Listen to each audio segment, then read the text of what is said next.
75 సంవత్సరాల స్వతంత్ర భారతదేశంలో ఒక రాష్ట్రం ఒక సంవత్సరం లోపల ప్రభుత్వ ఉద్యోగాలు 50,000 పైన నియామకాలు చరిత్రలో జరగలేదు. మొదటిసారి తెలంగాణ రాష్ట్రంలో మన ప్రభుత్వం ప్రజాప్రభుత్వం ప్రభుత్వ ఉద్యోగాలు 50,000 పైగా నియామకాలను చేపట్టి ఈ దేశ చరిత్రలోనే ఒక గొప్ప చరిత్రను నెలకొల్పడం జరిగింది.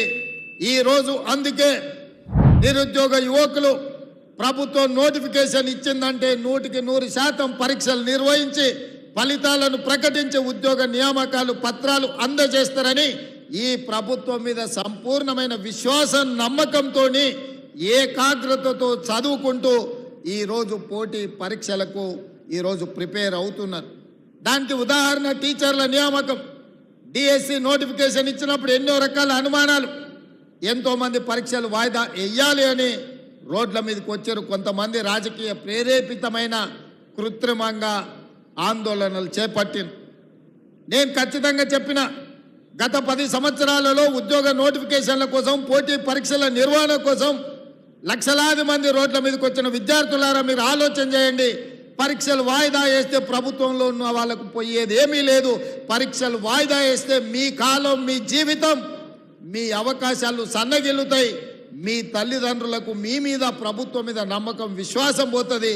ఎందుకంటే గ్రామీణ ప్రాంతాల నుంచి వచ్చిన మీరు మీ తల్లిదండ్రులు రూపాయి కూడబెట్టి కోచింగ్ సెంటర్లకు పంపిస్తే 8-10 సంవత్సరాలు అశోక్ నగర్ చౌరస్తాల్లో దిల్సుఖ్ నగర్ చౌరస్తాల్లో కోచింగ్ సెంటర్ల చుట్టూతో తిరిగితే మీ అత్యంత విలువైన యుక్త వయసు 21 సంవత్సరం పైబడి 35 సంవత్సరాల లోపు మనం జీవితంలో ఏం కావాలనో ఆ వయసు నిర్ణయిస్తుంది.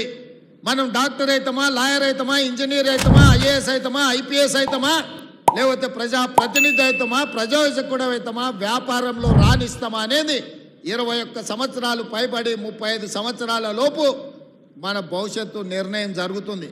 కానీ 14 సంవత్సరాలు పోటీ పరీక్ష కోసం 10-12 సంవత్సరాలు కోచింగ్ సెంటర్లలో తిరిగితే యుక్త వయసు కాల గర్భంలో కలిసిపోయినాక నిజంగా ఈ సమాజానికి మనం ఎలాంటి ప్రయోజనం చేకూర్చని వ్యక్తులుగా మిగిలిపోతే మన తల్లిదండ్రుల యొక్క బాధను దుఃఖాన్ని అర్థం చేసుకోవాలి అని ఒక పట్టుదలతోటి గ్రామీణ ప్రాంతం నుంచి వచ్చిన నేను మీ సమస్యలు తెలిసి ఎవరు ఏమనుకున్నా ఎవరు రోడ్డు ఎక్కినా ఎవరు అభ్యంతర పెట్టినా డిఎస్సి పరీక్షల్ని నిర్వహిస్తా అని చెప్పి 55 రోజుల్లో నోటిఫికేషన్ ఇచ్చి పరీక్షలు నిర్వహించి నియామక పత్రాలు 11,000 మందికి ఎల్పి స్టేడియంలో టీచర్లను నియమించిన అంటే అది ఈ తెలంగాణ నిరుద్యోగ యువకుల పట్ల ఈ ప్రభుత్వానికి మంత్రివర్గానికి ఉన్న చిత్తశుద్ధి అని ఈరోజు నేను చెప్పదలుచుకున్నా.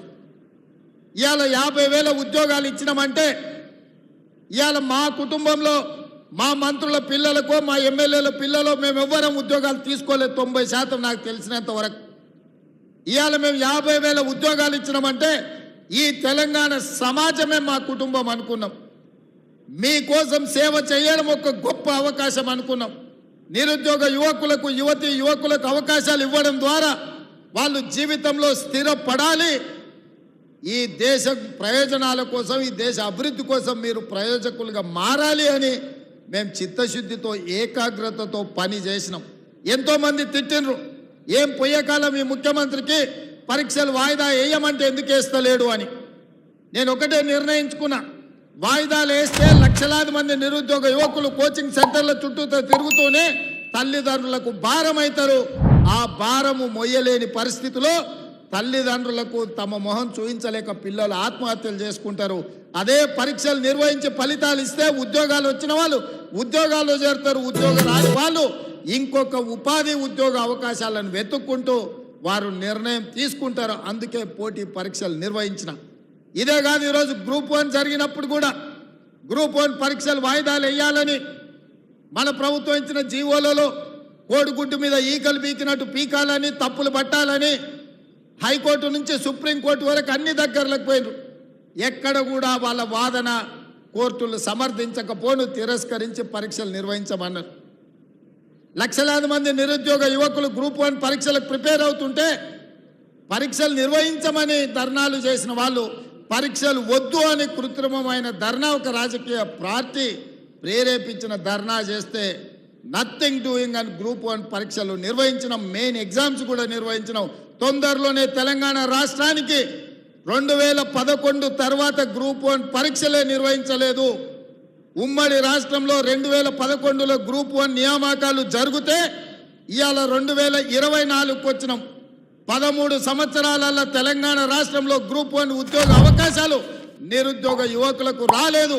ఆనాటి ప్రభుత్వం 2017లో నోటిఫికేషన్ ఇచ్చిన పరీక్షలు నిర్వహించకుండా వాయిదాలు పెట్టుకుంటూ నిర్వహించిన పరీక్షలు ప్రశ్నాపత్రాలు జిరాక్స్ సెంటర్లలో అమ్ముతుంటే ఆ రోజు ఖచ్చితంగా మాట ఇచ్చిన అధికారంలోకి వచ్చిన ఎంబడే గ్రూప్ 1 పరీక్షలు నిర్వహిస్తాం, ఖాళీలను భర్తీ చేస్తామని ఇవాళ గర్వంగా నేను చెప్తున్న తెలంగాణ పబ్లిక్ సర్వీస్ కమిషన్ సంబంధించిన ఈ రోజు రిటైర్ అవ్వబోతున్న మహేందర్ రెడ్డి గారు చైర్మన్ గా చాలా దీక్షతో ఈ పరీక్షలను నిర్వహించి ఈ రోజు మెయిన్ ఎగ్జామ్స్ కూడా కంప్లీట్ చేసిన తొందరలోనే 563 మంది గ్రూప్ 1 అధికారులను ఈ తెలంగాణ నిర్మాణంలో భాగస్వాములను చేయబోతున్నాం.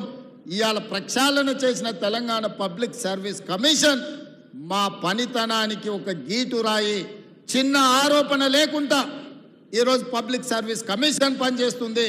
మహేందర్ రెడ్డి గారి స్థానంలో సర్వేల్ రెసిడెన్షియల్ నుంచి ఐఏఎస్ పొందిన అతి నిరుపేద కుటుంబం నుంచి వచ్చిన ఒక ఐఏఎస్ ఆఫీసర్ బుర్రా వెంకటేశంని 3.5 సంవత్సరాలు ఇంకా ఐఏఎస్ ఉన్నా అతన్ని ఈరోజు పబ్లిక్ సర్వీస్ కమిషన్ చైర్మన్గా ఎందుకు వేసిన అంటే ఈ పరీక్షలను చిత్తశుద్ధితో పారదర్శకంగా నిర్వహించాలని ఒక సీనియర్ ఐఏఎస్ ఆఫీసును ఇవాళ పబ్లిక్ సర్వీస్ కమిషన్ చైర్మన్ చేసిన. గతంలో ఐపీఎస్ డీజీపీ చేసిన అధికారిని వేస్తే ఈరోజు సీనియర్ ఐఏఎస్ అధికారిని వేసిన. మేము పొలిటికల్ రిహాబిలిటేషన్ సెంటర్గా మార్చదలుచుకోలే పబ్లిక్ సర్వీస్ కమిషన్ అంటే.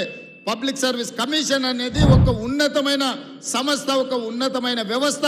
అక్కడ పనిచేసే వాళ్ళకు చిత్తశుద్ధి ఉండాలి, అవగాహన ఉండాలి, చదువు పట్ల శ్రద్ధ ఉండాలి, నియమ